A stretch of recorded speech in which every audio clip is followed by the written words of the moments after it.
right now I'm going to just read a quote from Edward Mandell-House and what he had to say in a private meeting with Woodrow Wilson, president between 1913 and 1921, from the private papers of Woodrow Wilson. Quote, "Very soon, every American will be required to register their biological property in a national system designed to keep track of the people, and that will operate under the ancient system of pledging.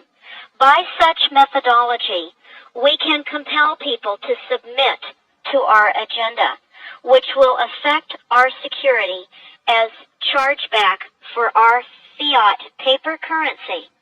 Every American will be forced to register or suffer not being able to work and earn a living. They will be our chattel, and we will hold the security interest over them forever by operation of law merchant under the scheme of secured transactions.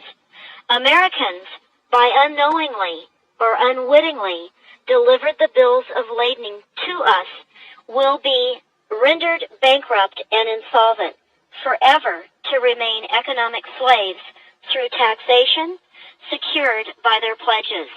They will be stripped of their rights and given commercial value, designated to keep us a profit that will be none the wiser. For not one man in a million could ever figure out our plans, and if by accident one or two would figure it out, we have in our arsenal plausible deniability.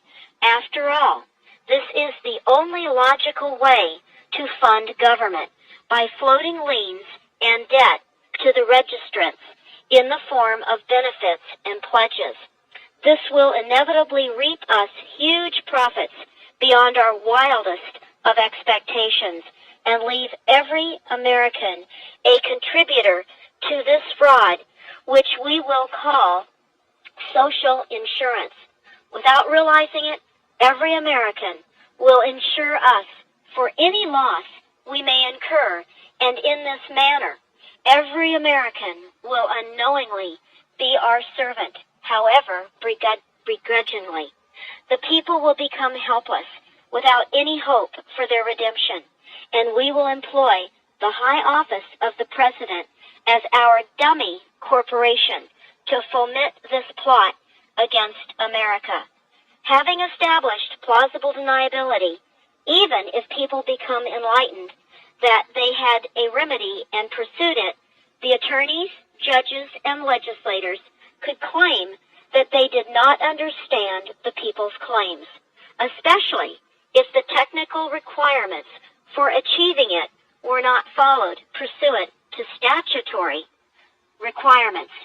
Requiring the public schools to teach civics, government, and history classes out of federally approved, politically correct textbooks written by the publishing houses owned by the owners of the Federal Reserve would assure that the people would not discover the remedy for a long time, if ever. I would recommend that everyone read Fruit from a Poisonous Tree by Melvin Stamper, Melvin Stamper, Stamper.